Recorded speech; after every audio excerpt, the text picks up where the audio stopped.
1957, on a signé le traité de Rome, dans lequel donc, on a créé la communauté économique européenne, qui après est devenue un nom de l'Union européenne.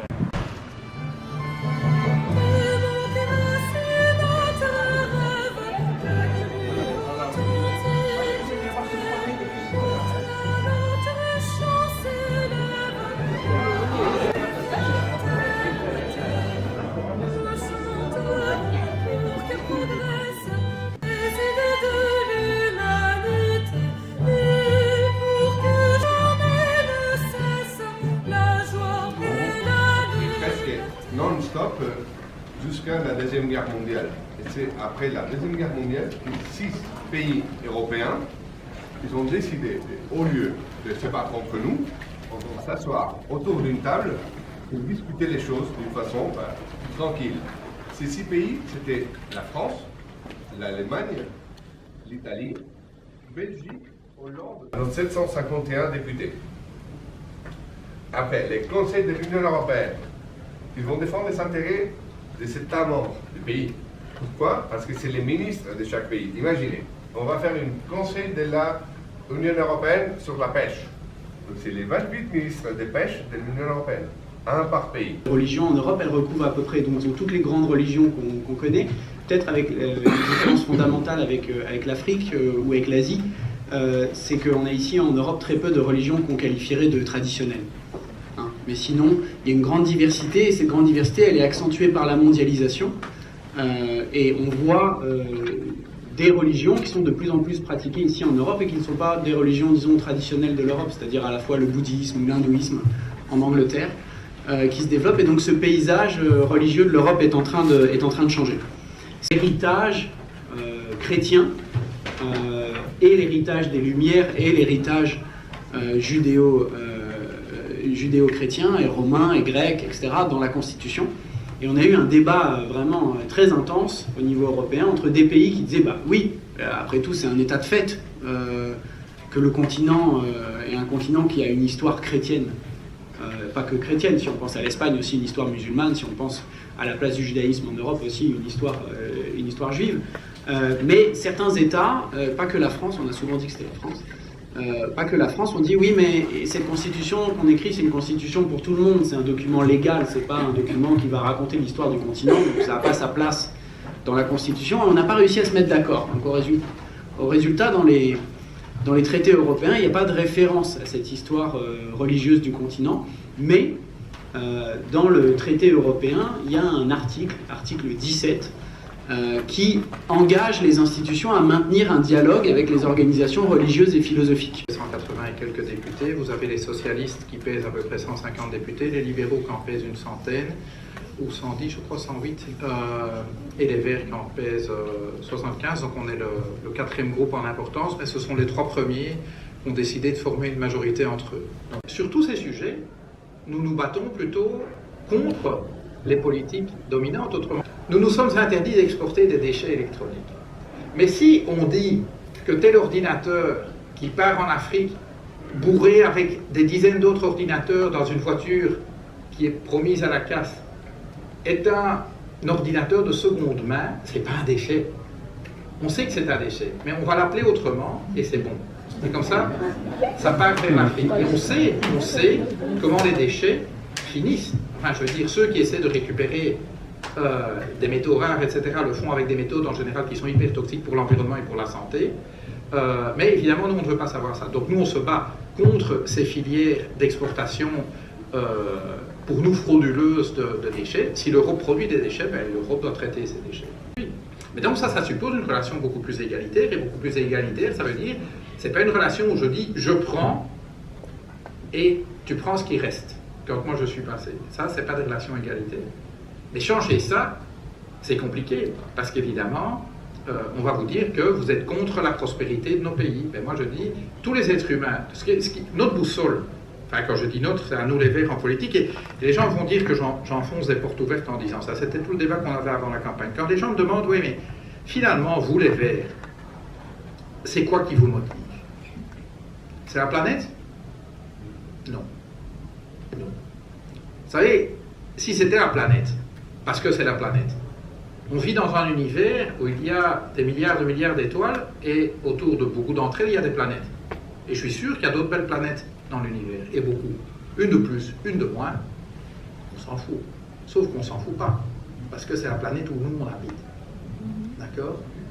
C'est la planète où nous on habite. Et donc, on commence à voir que ce qui nous motive, c'est pas la planète, c'est le fait qu'il y ait une humanité sur cette planète. Ce qui nous motive, c'est le fait, c'est ce qu'on a écrit dans l'article 1 de la Déclaration universelle des droits de l'homme. Et si, enfin, pour nous chrétiens, c'est assez clair qu'il y a un lien avec le message de l'Évangile. Article 1, les êtres humains naissent libres, ils sont égaux en droit et en dignité. C'est la première moitié de l'article 1 de la Déclaration universelle des droits de l'homme. L'Évangile ne dit pas autre chose, hein, que tous les fils et filles de Dieu ont la même valeur aux yeux du Créateur. Et donc, c'est pas les êtres humains blancs d'Europe naissent libres et sont égaux en droit et en dignité, c'est les êtres humains naissent libres, ils sont égaux en droit et en dignité. Les êtres humains d'aujourd'hui, ceux de demain. Les êtres humains d'ici, ceux de là-bas. Tous. Donc pour moi, pour nous, si le bonheur d'une partie de l'humanité se construit aux dépens de la possibilité de vivre d'une autre partie de l'humanité, c'est à tout. C'est ce que le pape François écrit dans Laudato Si, je ne sais plus à quel paragraphe c'est, mais quand il dit on peut s'interroger sur le sens du commandement tu ne tueras point, lorsque, je crois qu'il cite le chiffre de 20%, mais une minorité de la population vit d'une telle manière qui rend de facto impossible la vie à une autre partie majoritaire de l'humanité. Autrement dit, le système économique dans lequel nous vivons aujourd'hui est un système meurtrier. Pas meurtrier au sens allégorique du terme, meurtrier au sens premier. Je veux dire, des gens meurent de ce système économique, meurent de conditions environnementales, de conditions de travail, de faim, de guerre, de violence. Donc, je veux dire, aujourd'hui, le système dans lequel nous vivons et dont les Occidentaux sont les premiers bénéficiaires est un système meurtrier. Et donc, c'est de cela qu'il faut sortir. Je parlais juste avant de venir ici, c'est pour ça que j'étais en retard, avec des jeunes étudiants français. Grandes écoles, polytechniques, HEC, enfin bref. Donc, les futures élites de demain. D'accord? Ils sont en cours d'études. Et ils disent, on continue à nous enseigner ce genre de trucs. On continue à nous dire que l'être humain est un homo economicus. Qu'en fait, la seule chose qui nous motive dans la vie, c'est la maximisation du profit. On continue à enseigner ça. Donc, les jeunes élites qui sortent, c'est ce qu'on continue à leur raconter. Et quand vous êtes évidemment économiste ou que vous sortez d'une école de commerce, c'est ce qu'on vous raconte matin, midi et soir. Et si vous êtes ingénieur et qu'on vous a donné un cours d'économie, si vous êtes journaliste et qu'on vous a donné un cours d'économie, si vous êtes médecin et qu'on vous a donné un cours d'économie, si vous êtes juriste et qu'on vous a donné un cours d'économie, c'est ce qu'on vous raconte. Nous sommes des homo economicus. D'abord, on dit homo, les femmes ça compte pas. Et deux, la seule chose qui nous motive, c'est le fric. Ça se bouffe pas le fric, hein. Et donc, voilà. Donc, quand je vous dis qu'on rame à contre-courant, c'est vraiment ça, quoi. C'est vraiment ça. Maintenant, la bonne nouvelle, je leur demandais, mais dans vos écoles, quelle est la proportion des jeunes qui maintenant n'acceptent plus qu'on leur raconte ce genre de choses? Ben, ce qui hier était 5% est aujourd'hui un tiers. Il y a de plus en plus de jeunes qui disent, mais c'est pas possible, qui reposent la question du sens. Et c'est ce qui me fait espérer, maintenant, honnêtement dit, ça va pas assez vite. Ça va pas assez vite, parce que le système reste une vraie machine à écraser, quoi. C'est un rouleau compresseur qui avance vers l'abîme, parce qu'évidemment, avec notre mode de développement, on est en train de rendre peut-être impossible la vie sur cette planète. Et après, ben, il serait un peu trop tard. Enfin, la vie humaine. Je veux dire, il y a d'autres formes de vie qui peuvent vivre dans des conditions beaucoup plus difficiles que les êtres humains. Hein, il y a des formes d'insectes qui survivront. Ne vous inquiétez pas. Même si les humains disparaissent, la biodiversité, elle reprendra. Hein. Mais ça sera un autre genre de biodiversité. C'est important la migration. On a besoin de jeunes personnes pour payer nos pensions. Vous voyez le raisonnement? Vous voyez le raisonnement? Et moi, je dis non. On ne peut pas faire de la question de l'accueil une question de calcul coût-bénéfice. Parce que ça veut donc dire que si le calcul coût-bénéfice est négatif, ben, il vaut mieux laisser les gens crever en Méditerranée.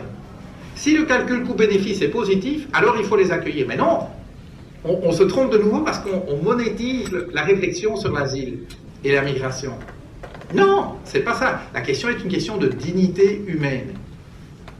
C'est comme ça qu'il faut le regarder. Parce qu'en fait, moi, de voir un humain crever en Méditerranée, ça m'empêche de dormir. Je ne peux pas être humain, moi, si je ne suis pas touché par le sort d'un autre être humain. C'est pas être humain, ça. Et donc, la question de l'asile et l'immigration, oui, bien sûr, vivre, et vous le savez aussi bien que moi, vivre dans des sociétés où on est différent, ben forcément, c'est pas toujours évident. Mais j'ai toujours une grosse différence entre ça ne tombe pas du ciel. Moi, je pense à des Soudanais que j'ai accompagnés à Thésée. Ben, ils étaient éleveurs de moutons au Darfour. Ils sont parachutés en Bourgogne. C'est pas le même monde, hein.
Il y avait des institutions qui ont rassemblé l'argent.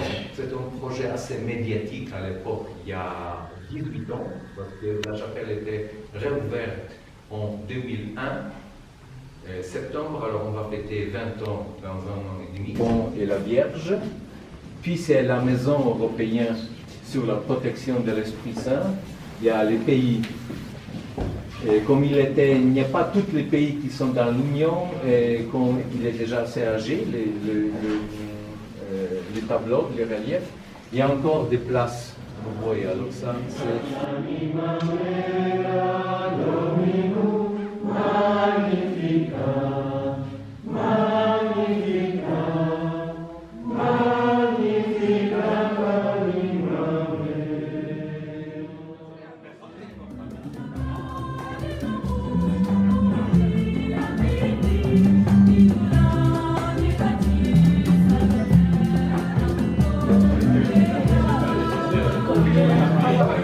très facile, mais pour ça, il y a une obligation légale dans le traité. Il y a l'article 17 et sur l'article 17, je pense, je vais faire celui après parce que je pense que c'est plus facile.